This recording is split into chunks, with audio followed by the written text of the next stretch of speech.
السلام علیکم ورحمۃ اللہ وبرکاتہ۔ بسم اللہ الرحمن الرحیم، الحمد للہ رب العالمین والصلاة والسلام علی رسولہ الکریم محمد وعلی آلہ واصحابہ اجمعین، اما بعد، اعوذ باللہ من الشیطان الرجیم، بسم اللہ الرحمن الرحیم۔ یا ایہا الذین آمنوا قوا انفسکم واہلیکم نارا وقودها الناس والحجارہ علیہا ملائکۃ غلاظ شداد لا یعصون اللہ ما امرهم ویفعلون ما یؤمرون۔ محترم سامعین کرام، بزرگان دین اور نوجوان ساتھیوں، رب کائنات کے گھروں میں سے ایک گھر جس میں ہم اللہ رب العالمین کی توفیق سے جمع ہوئے ہیں، یہاں پر آپ سے مخاطب ہونے کا یہ دوسرا موقع ہے جس پر اللہ رب العالمین کی میں شکر گزاری ادا کرتا ہوں اور رب کائنات سے دعا گو ہوں کہ اللہ رب العالمین جن بنیادوں پر ہم یہاں جمع ہوئے ہیں، ان بنیادوں پر دنیا کے تمام خطوں میں اور آخرت میں اور جنت میں بھی ہمیں جمع ہونے کی توفیق عطا فرمائے اور اس بات کو ہمارا مقدر بنائے۔ یہ ہمارے لیے بڑی خوشی اور مسرت کا موقع ہے کہ ہم یہاں پر اللہ رب العالمین کے گھروں میں سے ایک گھر میں جمع ہوئے ہیں، جس کے بارے میں رسول اکرم صلی اللہ علیہ وسلم کا فرمان ہے کہ جب بھی کچھ مسلمان رب کائنات کے ذکر و اذکار کے لیے اس کے گھر میں جمع ہوتے ہیں تو فرشتے اس کو ڈھانپ لیتے ہیں، اس مجلس کو، اور رب کائنات کی رحمتیں اس مجلس کے اوپر نازل ہوتی ہیں۔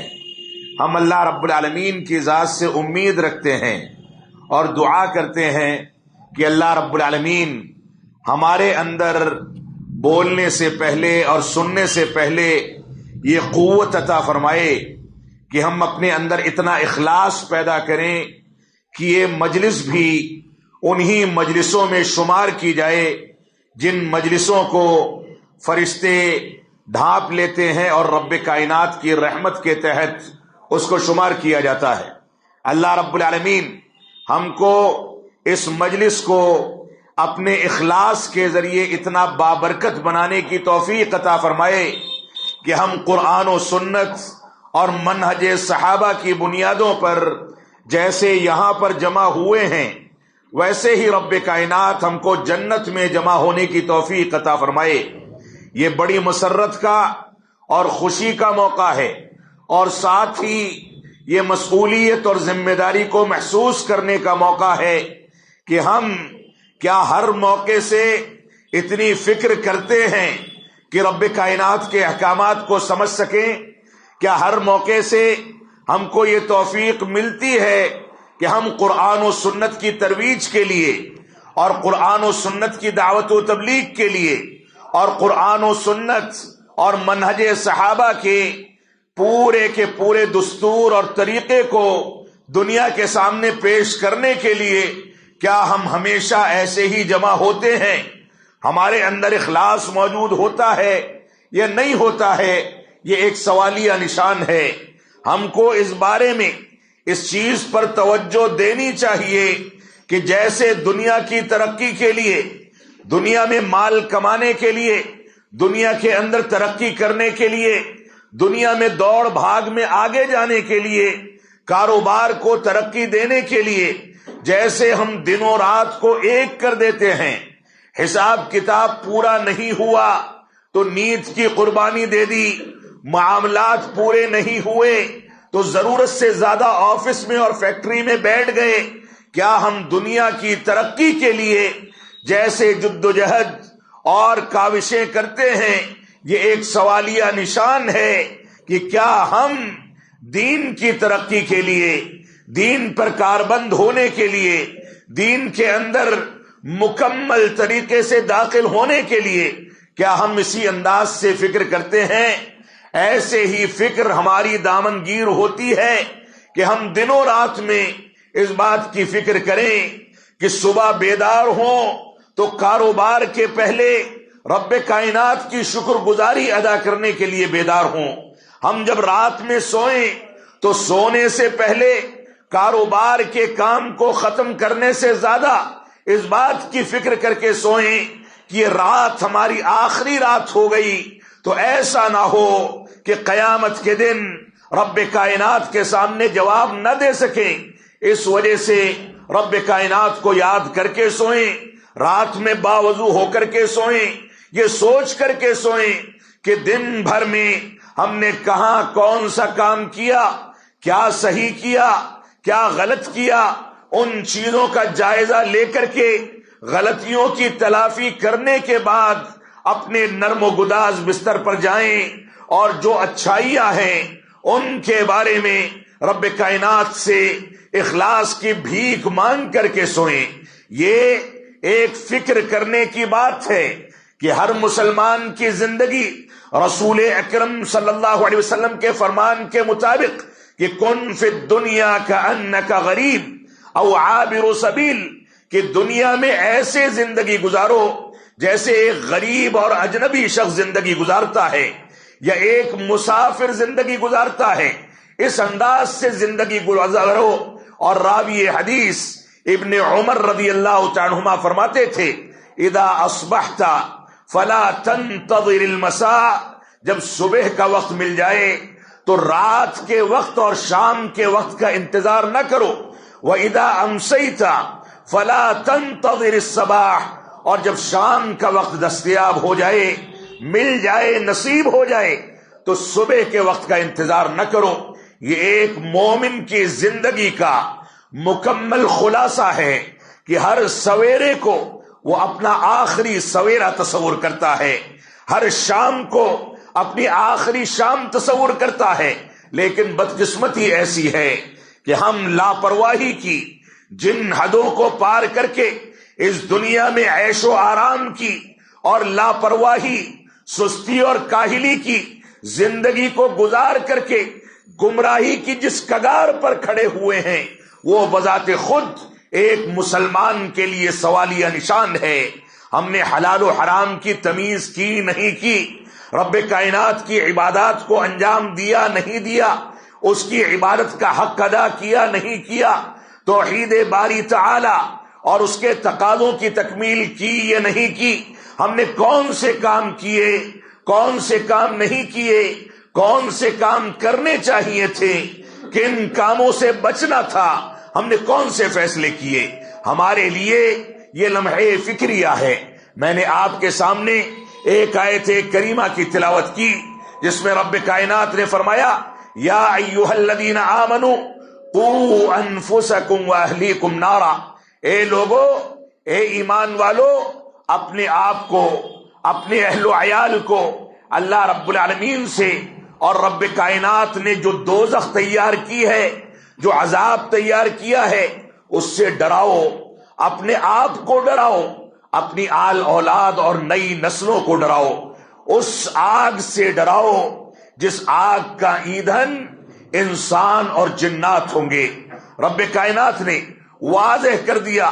بعض روایات میں اس بات کا تذکرہ ملتا ہے کہ جہنم کی وہ آگ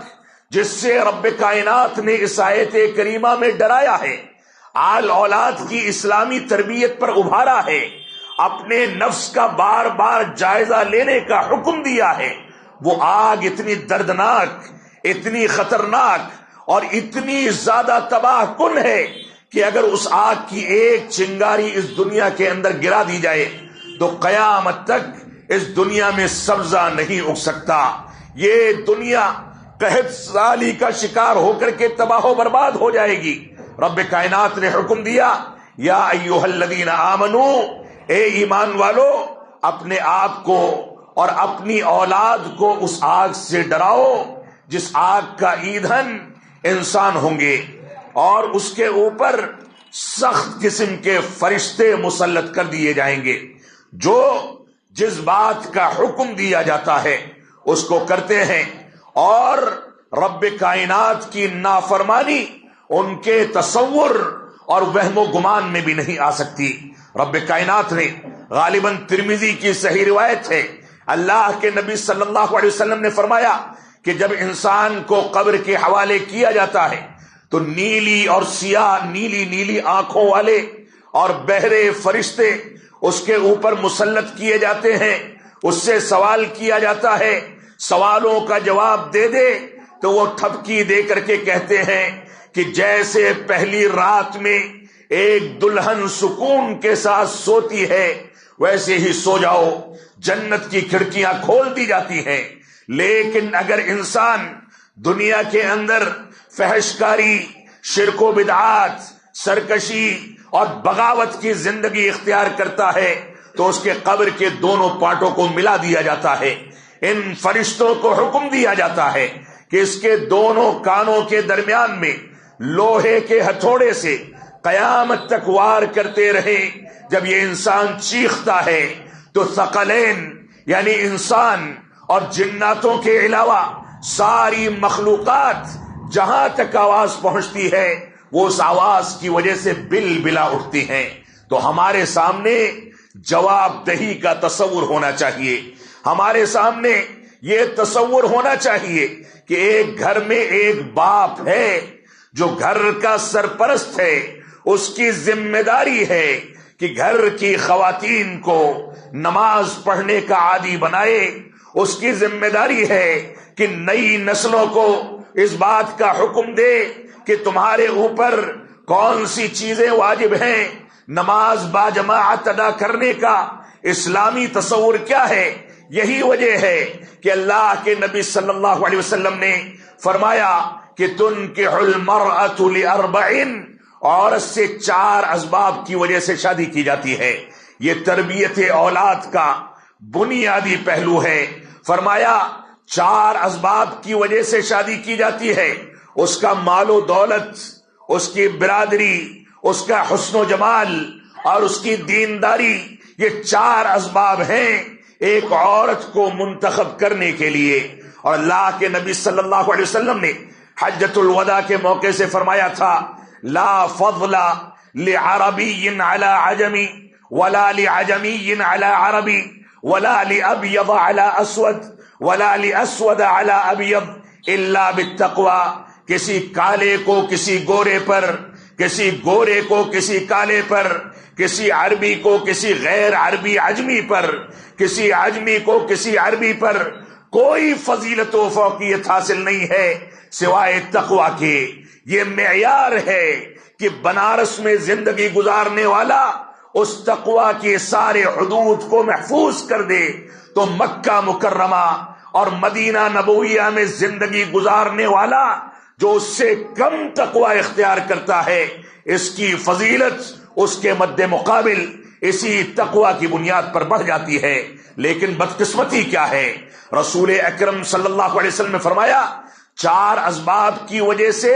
ان عورتوں کا انتخاب کیا جاتا ہے. حسن و جمال دیکھا جاتا ہے، برادری دیکھی جاتی ہے. آج برادری کو دیکھا جانا، پیسے کو دیکھا جانا،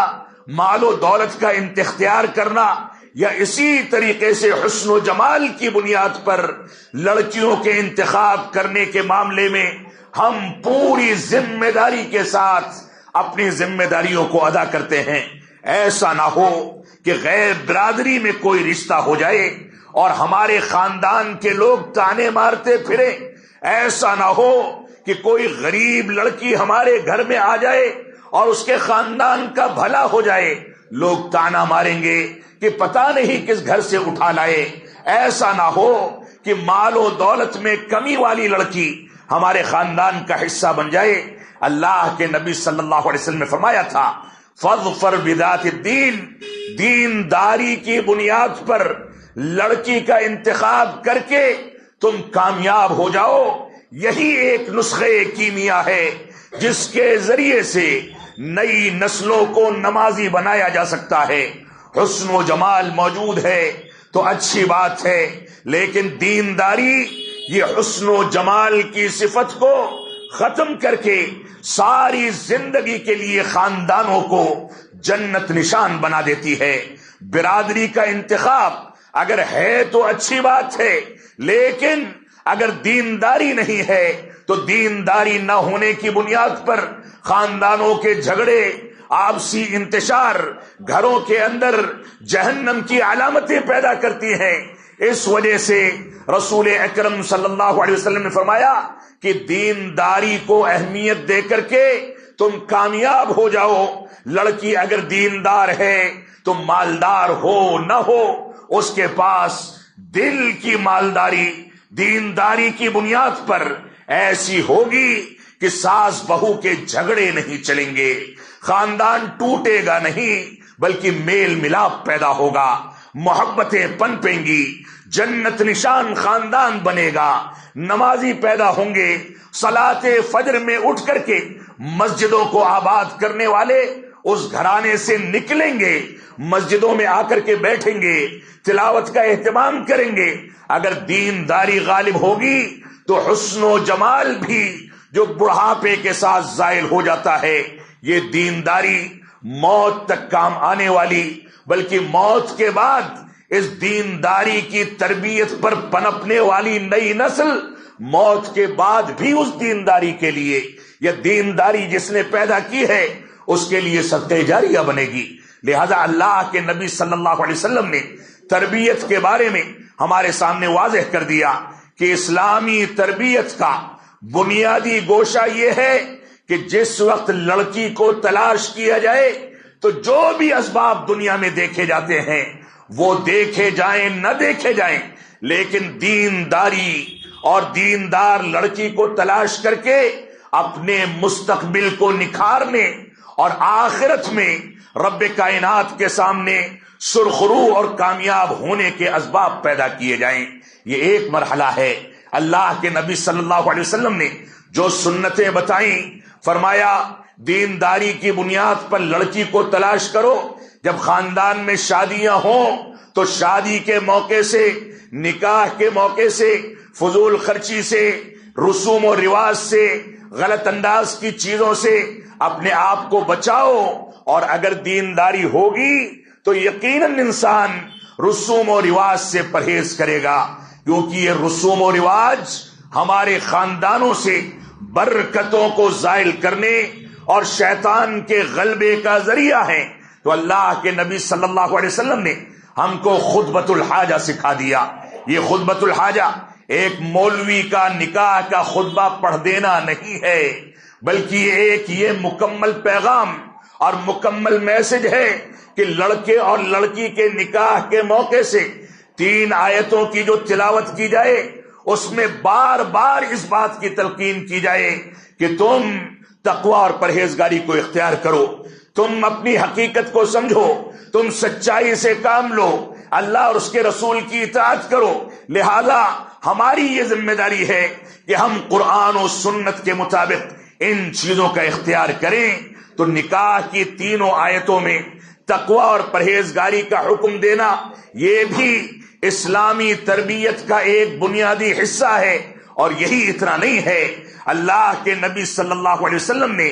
اسی تربیت کی خاطر کہ نئی نسلیں جب دنیا میں آئیں تو آنے کے بعد دینداری کو اپنائیں، اسی کو یقینی بنانے کے لیے یہاں تک مسنون قرار دیا کہ جب میاں بیوی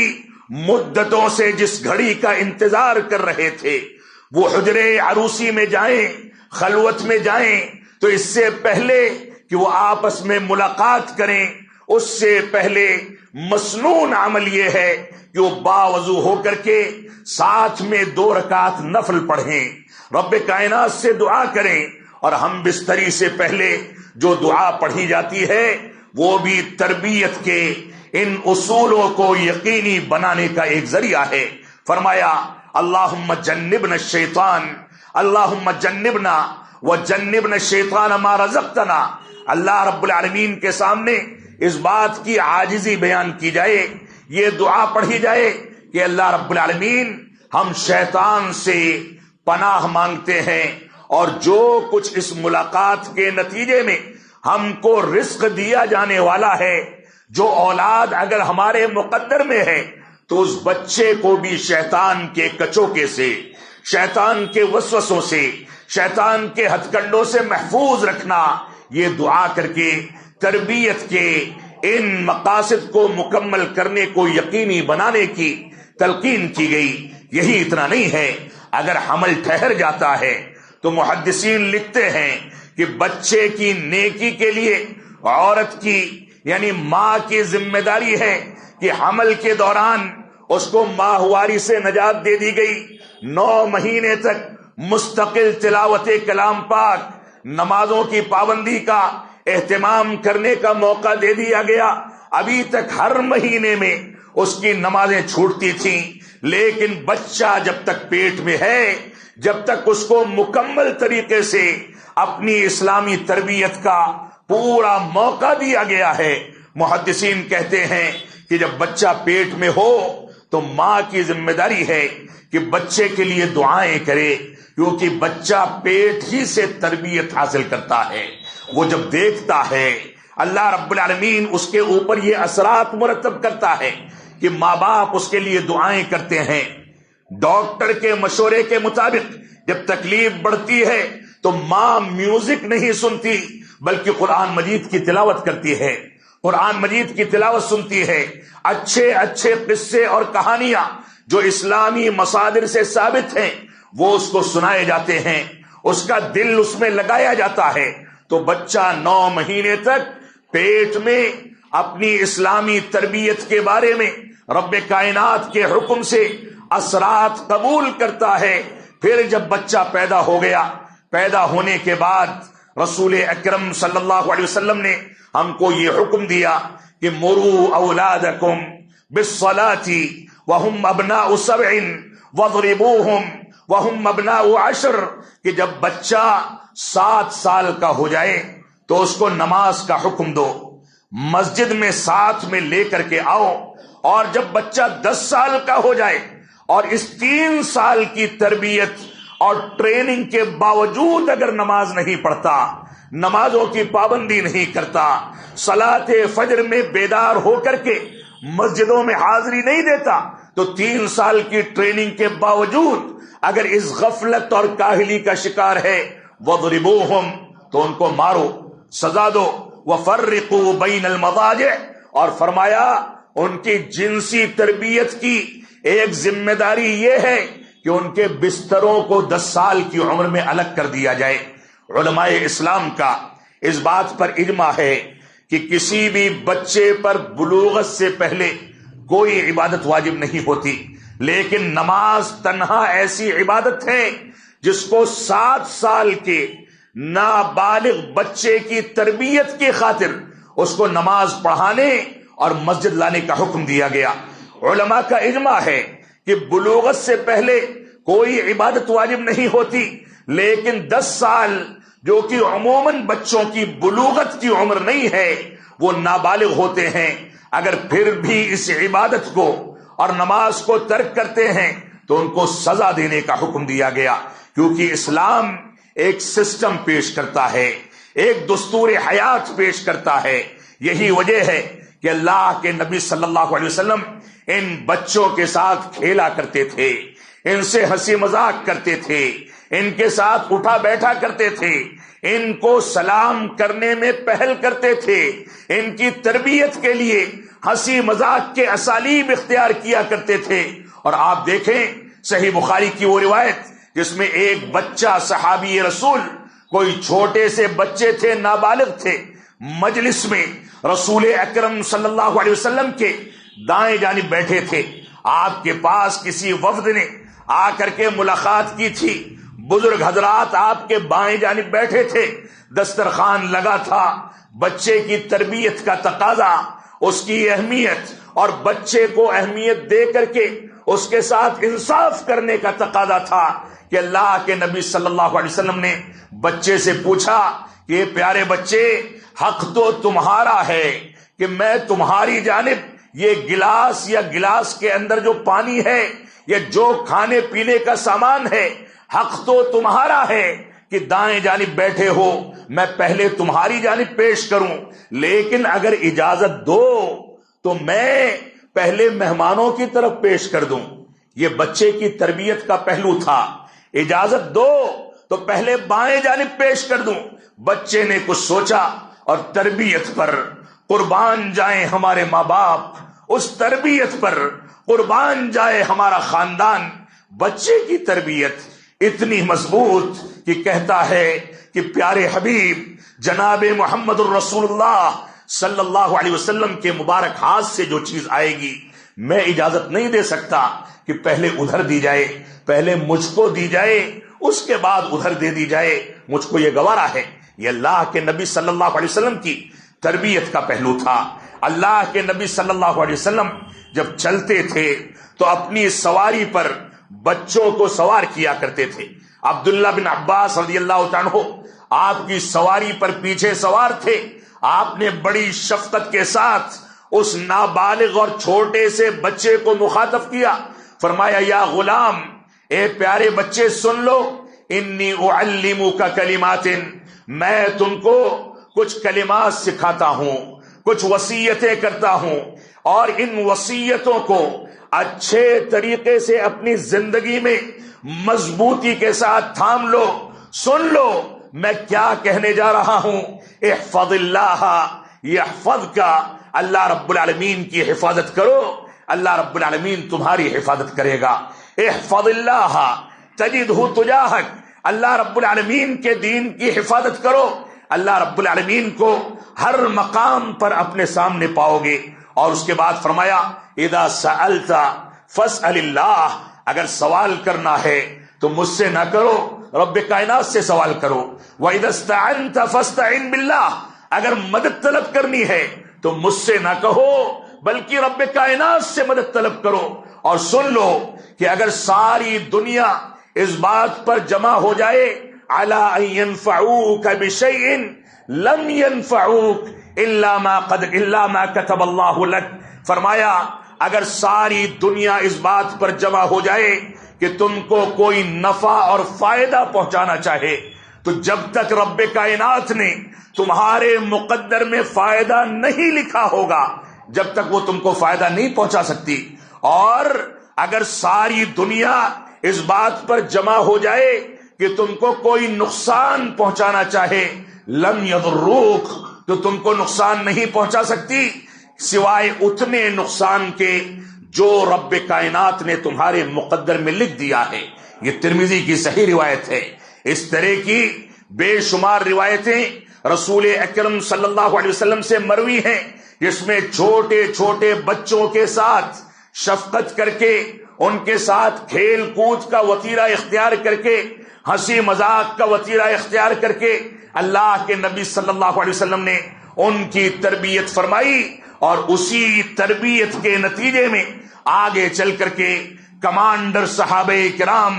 علماء صحابہ کرام، خاص علوم کے ماہرین صحابہ کرام، کوئی علم میراث میں مہارت رکھتا ہے، کوئی علم تفسیر میں مہارت رکھتا ہے، کوئی علم حدیث میں مہارت رکھتا ہے، کوئی علم سیرت میں مہارت رکھتا ہے، کوئی گھر کے رازوں کے بارے میں باریک علم رکھتا ہے۔ ایسے ایسے صحابہ کرام پیدا ہوئے کہ دنیا نے وہ تاریخ دیکھی کہ ایسی تربیت کرنے والی شخصیت جہاں ہوتی ہے وہاں ایک ایک شخص ایک ایک ملک کی حیثیت رکھتا ہے، بڑی بڑی طاقتوں کی حیثیت رکھتا ہے۔ اللہ کے نبی صلی اللہ علیہ وسلم کا وہ واقعہ ہمارے سامنے ہونا چاہیے۔ آج ہمارے بعض مفتیوں نے بچوں کو اور خواتین کو مسجدوں سے دور کر دیا۔ اللہ کے نبی صلی اللہ علیہ وسلم سجدے کی حالت میں تھے، غالباً ظہر یا عصر کی نماز کی امامت فرما رہے تھے۔ حسن و حسین رضی اللہ تعالی عنہما میں سے کسی ایک نواسے نے آپ کی سواری کو، آپ کی مبارک پیٹھ کو اپنی سواری بنا لیا، خلاف معمول آپ نے سجدہ طویل فرما دیا۔ ایک صحابی رسول دوران سجدہ اٹھ کر کے دیکھتے ہیں کہ کہیں ایسا تو نہیں کہ اللہ کے نبی صلی اللہ علیہ وسلم کے ساتھ کوئی معاملہ ہو گیا، سجدے سے اٹھ نہیں رہے ہیں، سجدے سے اوپر سر نہیں اٹھا رہے ہیں، اور اس کے بعد فوراً سجدے میں چلے گئے۔ جب سلام پھیرا رسول اکرم صلی اللہ علیہ وسلم نے تو سلام پھیر کر کے اسی تربیت کی ذمہ داری کو نبھاتے ہوئے فرماتے ہیں کہ کیا تم لوگ جانتے ہو کہ میں نے سجدہ طویل کیوں کر دیا؟ صحابہ کرام خاموش بیٹھے رہے۔ اگر علم غیب جانتے ہوتے تو جان جاتے، علم ہو جاتا کہ ایک صحابی رسول نے اٹھ کر کے دیکھا تھا، لیکن آپ کو علم نہیں تھا۔ اس کے بعد صحابہ کرام نے جب خاموشی اختیار کی تو آپ نے فرمایا میرے اس بچے نے، اس نواسے نے سجدے کی حالت میں مجھ کو سواری بنا لیا تھا۔ میں نہیں چاہتا تھا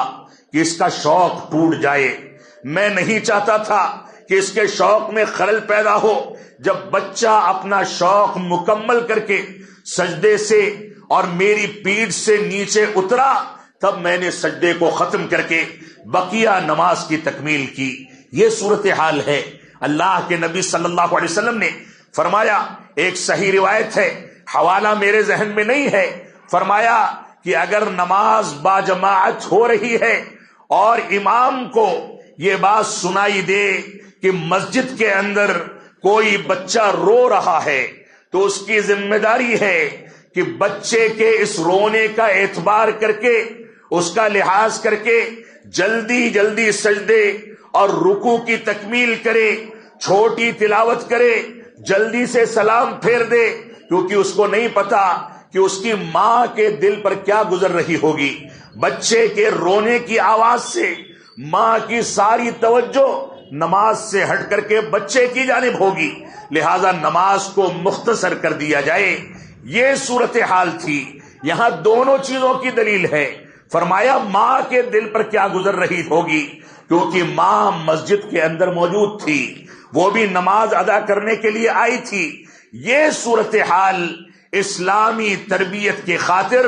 ہم کو اپنانی چاہیے۔ رب کائنات ہم کو اس بات کی توفیق عطا فرمائے کہ ہم نئی نسلوں کی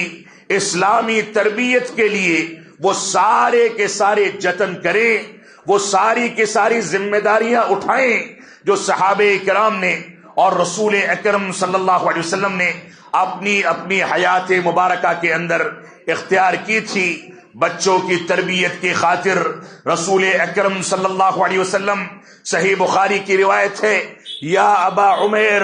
ما فعل النغیر، اے عمیر، جو بچے کا نام تھا ابو عمیر، آپ اس کے گھر آیا جایا کرتے تھے، ایک بار گئے تو دیکھا کہ بچہ غم زدہ ہو کر کے بیٹھا ہوا ہے۔ اللہ کے نبی صلی اللہ علیہ وسلم نے دریافت کیا کہ معاملہ کیا ہے، تو بتایا گیا کہ نغیر نامی جو پرندہ بچے نے ایک پنجڑے میں پال رکھا تھا، اس سے کھیلتا تھا، اس کو پانی اور کھانے کا انتظام کرتا تھا، اس سے اڑدن کرتا تھا، اس سے کھیل کود کرتا تھا، اس سے گفتگو کرتا تھا، وہ پرندہ آج موت پا گیا،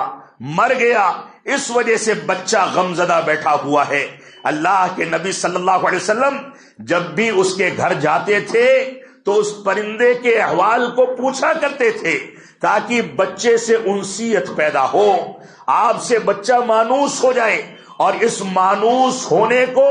اسلامی تربیت کے لیے کیش کرا لیا جائے۔ یہ روایت جو صحیح بخاری کی روایت ہے، اس پر بعض اعتراض کرنے والوں نے، بعض ناعاقبت اندیشوں نے، بعض مستشرقین نے یہ اعتراض کیا ہے کہ امام بخاری نے اس روایت کو جمع کیا، اور جمع کرنے کے لیے وہی اسلوب اختیار کیا کہ 2 رکعت صلاۃ استخارہ باوضو ہو کر کے، غسل کر کے 2 رکعت صلاۃ استخارہ ادا کی۔ بحث و تحقیق کے باوجود اس روایت کے بارے میں استخارہ کے ذریعے سے رب کائنات سے مشورہ کیا۔ اگر دل میں روایت کو درج کرنے کا خیال آیا تو صحیح بخاری کے اندر تحقیق کے بعد اس روایت کو درج کیا گیا۔ اعتراض کرنے والوں نے کہا ہے اس چھوٹی سی حدیث میں ایک پرندے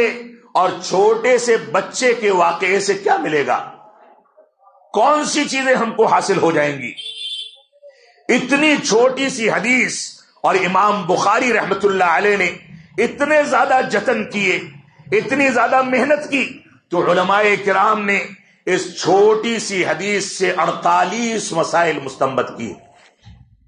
38 مسائل مستنبط کیے کہ بچے کی کنیت رکھی جا سکتی ہے، بچے کو ابو عمیر کہا جا سکتا ہے، اگرچہ وہ کسی کا باپ نہیں ہے۔ پرندے کو اگر کھانے پینے اور اس کی آزادی اور اس کے آرام و آسائش کا خیال کیا جائے تو پنجرے میں قید کیا جا سکتا ہے، اور بچہ اگر پرندوں سے کھیلنا چاہے تو کھیل سکتا ہے۔ بے شمار مسائل علماء کرام نے مستنبط کر کے دنیا کے سامنے واضح کیا کہ یہ روایت صرف ایک واقعہ اور قصہ نہیں ہے، بلکہ اسلامی مسائل، بلکہ اسلام کے بنیادی مسائل اس سے مستنبط کر کے دنیا کے سامنے پیش کیے گئے ہیں۔ اور اللہ کی قسم، اگر صرف ایک روایت کی شرح و تفسیر میں انسان یومیہ طور پر روزانہ درس دے تو مہینوں گزر جائیں گے، حدیث کا حق ادا نہیں ہوگا۔ اللہ کے نبی صلی اللہ علیہ وسلم کا اولاد کی تربیت کے بارے میں یہ طریقہ تھا، یہ اسلوب تھا۔ تو ہماری یہ ذمہ داری ہے کہ نئی نسلوں کی اسلامی تربیت کے لیے اپنے آپ کو تیار کریں، ان کو بتائیں کہ توحید اور اس کی حقیقت کیا ہے، ان کو بتائیں کہ توحید کے مد مقابل شرک باللہ کی قباحت کیا ہے، ان کو بتائیں کہ اتباع رسول اور اس کے تقاضوں کا مقام کیا ہے، ان کو سمجھائیں کہ بدعات و خرافات کی قباحت اور خرابی کیا ہے، ان کو بتائیں کہ صحابہ کرام کا منہج استنباط و استدلال کیا ہے، صحابہ کرام احادیث کو کیسے سمجھتے تھے، آیات کی تفسیر کیسے کرتے تھے، منہج صحابہ کا مقام کیا ہے، منہج سلف صالحین کا مقام کیا ہے۔ بچوں کی تربیت اس اصول پر کی جائے، بچوں کو بتایا جائے کہ صلاۃ جنازہ کے مسائل کیا ہیں، بچوں کو بتایا جائے کہ مسجد میں حاضری کا مقام کیا ہے، بچوں کو بتایا جائے کہ نماز پڑھنے اور نماز کی ادائیگی کو اسلام نے ہم پر واجب کیوں کیا ہے، اور تارک صلاۃ اور نماز کو چھوڑ کر کے اپنے گھروں میں آرام کرنے اور گھروں کے اندر پڑے رہنے کو اس حد تک حرام کیوں کہا ہے کہ اللہ کے نبی صلی اللہ علیہ وسلم فرماتے ہیں کہ اگر مجھ کو اس بات کا خدشہ نہ ہوتا کہ لوگ تکلیف میں چلے جائیں گے تو میں اپنی جگہ پر کسی کو امامت کرنے کے لیے متعین کرتا اور اس کے بعد آگ کا ایک ڈھیر تیار کیا جاتا اور ان لوگوں کو آگ لگا کر کے تباہ و برباد کر دیا جاتا جو نمازوں کے لیے حاضر نہیں ہوتے۔ اس وجہ سے ہماری یہ ذمہ داری ہے کہ نئی نسلوں کی عبادات کے معاملات میں، عقائد کے معاملات میں، عظمت صحابہ کے معاملات میں، قرآن مجید کے حقوق کے معاملات میں، آپسی معاملات میں، لین دین کے مسائل میں، حلال و حرام کی تمیز میں، زندگی کے آداب میں، سیرت رسول کے مطالعے میں، ہر چیز میں نئی نسلوں کے سامنے یہ واضح کیا جائے کہ ہمارا دستور حیات یہ اسلامی دستور ہے اور اس میں کسی بھی انداز کی کوتاہی یہ قطعاً برداشت نہیں کی جانی چاہیے۔ اللہ رب العالمین ہم کو ان باتوں کی توفیق عطا فرمائے۔ ہم جب تک جئیں تب تک اسلام پر جئیں، جب ہمارا خاتمہ ہو تو ایمان پر ہو۔ وصلی اللہ علی نبینا محمد وعلی آلہ وصحبہ وسلم۔ والسلام علیکم ورحمۃ اللہ وبرکاتہ۔